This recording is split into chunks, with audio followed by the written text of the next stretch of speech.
Pernah nggak sih lo denger cerita tentang orang yang katanya gampang banget dihipnosis, tapi ada juga yang udah dicoba berkali-kali, tetap aja nggak ngaruh. Nah, sebenarnya kenapa sih ada orang yang susah banget buat dihipnosis? Apakah semua orang bisa dihipnosis?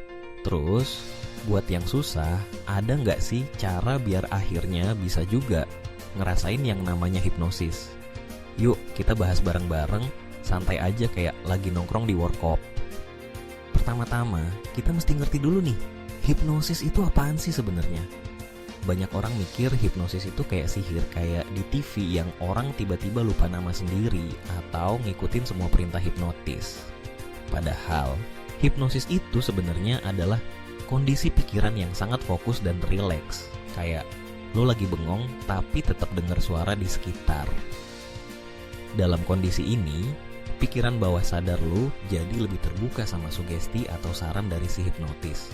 Nah, pertanyaannya, apakah semua orang bisa dihipnosis? Jawabannya, sebenarnya hampir semua orang bisa, tapi tingkat keberhasilannya beda-beda. Ada yang gampang banget, ada yang susah, ada juga yang bener-bener nggak bisa. Kalau diibaratin, kayak orang belajar naik sepeda. Ada yang langsung bisa, ada yang harus jatuh bangun dulu, ada juga yang akhirnya nyerah. Terus, kenapa sih ada orang yang susah banget buat dihipnosis? Ada beberapa faktor yang bikin seseorang jadi susah dihipnosis, bro. Pertama, faktor kepribadian. Orang yang cenderung skeptis, nggak percaya sama hipnosis gitu kan, atau terlalu banyak mikir, biasanya lebih susah buat masuk ke kondisi hipnosis.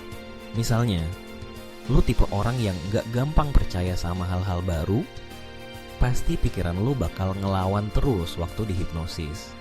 Pikiran lu kayak ngomong, ah ini mah bohong, gak bakal ngaruh ke gue. Selain itu, ada juga faktor rasa takut. Banyak orang takut dihipnosis karena mikir nanti rahasianya kebongkar, atau takut kehilangan kontrol atas diri sendiri.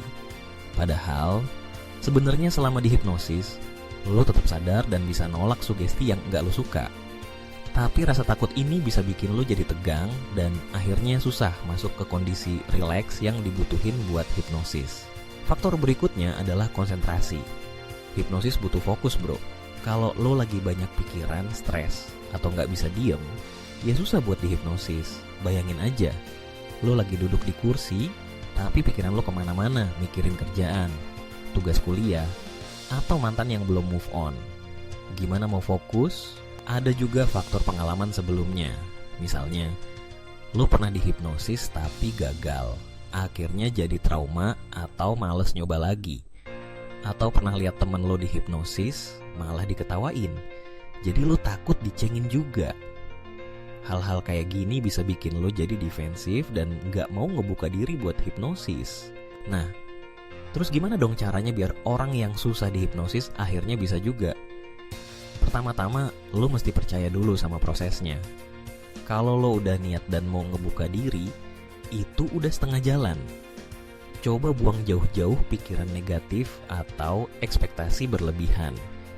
Jangan mikir bakal langsung kayak di TV yang tiba-tiba lupa nama sendiri atau jadi zombie. Hipnosis itu proses yang butuh waktu dan latihan.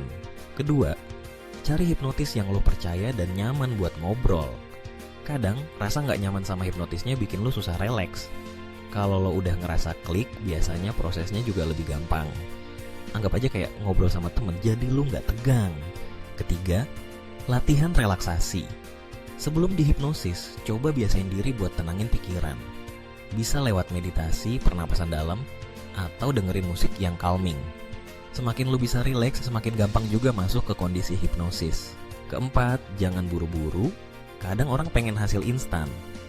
Sekali dihipnosis langsung berhasil. Padahal, buat beberapa orang, butuh beberapa kali percobaan sampai akhirnya bisa. Jadi, sabar aja bro, nikmatin prosesnya. Biar makin jelas, gue kasih contoh nih. Misalnya, ada dua orang, sebut aja namanya Dika dan Rian.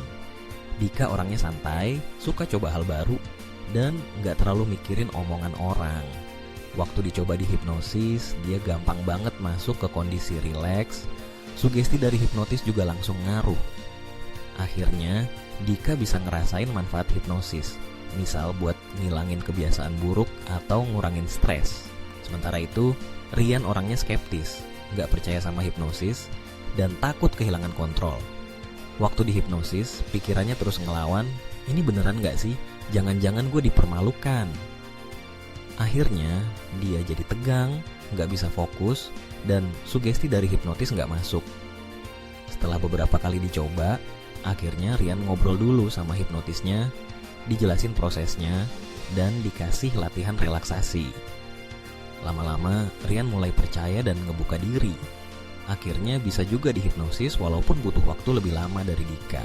Jadi intinya bro, hipnosis itu bukan soal lo lemah atau kuat, tapi lebih ke seberapa terbuka dan relaks pikiran lo. Semua orang punya peluang buat dihipnosis, tapi tingkat kemudahannya beda-beda. Ada yang kayak Dika, langsung bisa. Ada juga yang kayak Rian, perlu proses dan latihan. Buat lo yang ngerasa susah dihipnosis, jangan langsung nyerah atau mikir, gue emang nggak bisa. Coba aja terus, latihan relaksasi, percaya sama proses, dan cari hipnotis yang cocok. Kadang, kuncinya cuma dirasa percaya dan kemauan buat nyoba. Hipnosis sendiri punya banyak manfaat loh. Mulai dari ngilangin kebiasaan buruk kayak merokok, ngurangin stres dan cemas, sampai ningkatin konsentrasi dan motivasi. Tapi ingat, hipnosis bukan sulap yang bisa langsung ngubah hidup lo dalam sekejap. Semua butuh proses bro. Jadi, kalau lo pernah nyoba dihipnosis dan gagal, nggak usah minder. Lo nggak sendirian. Banyak kok yang butuh waktu lebih lama buat bisa ngerasain manfaatnya. Yang penting, lo tetap terbuka, rileks, dan nggak terlalu banyak mikir. Siapa tahu, suatu hari nanti lo malah jadi lebih gampang dihipnosis daripada teman-teman lo. Akhir kata, hipnosis itu sebenarnya kayak alat bantu buat ngebuka potensi pikiran bawah sadar lo.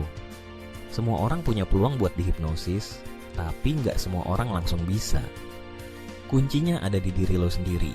Seberapa besar lo mau ngebuka diri, percaya sama proses, dan latihan buat rileks. Kalau udah bisa, manfaatnya banyak banget bro. Jadi, jangan takut buat nyoba, dan jangan malu kalau lo butuh waktu lebih lama. Nikmatin aja prosesnya. Siapa tahu lo malah jadi inspirasi buat orang lain yang juga pengen nyoba hipnosis. Semangat buat lo yang mau nyoba hipnosis. Ingat, semua butuh proses, dan setiap orang punya jalannya masing-masing. Jangan lupa santai aja bro. Hidup udah cukup berat tanpa ditambah beban pikiran sendiri.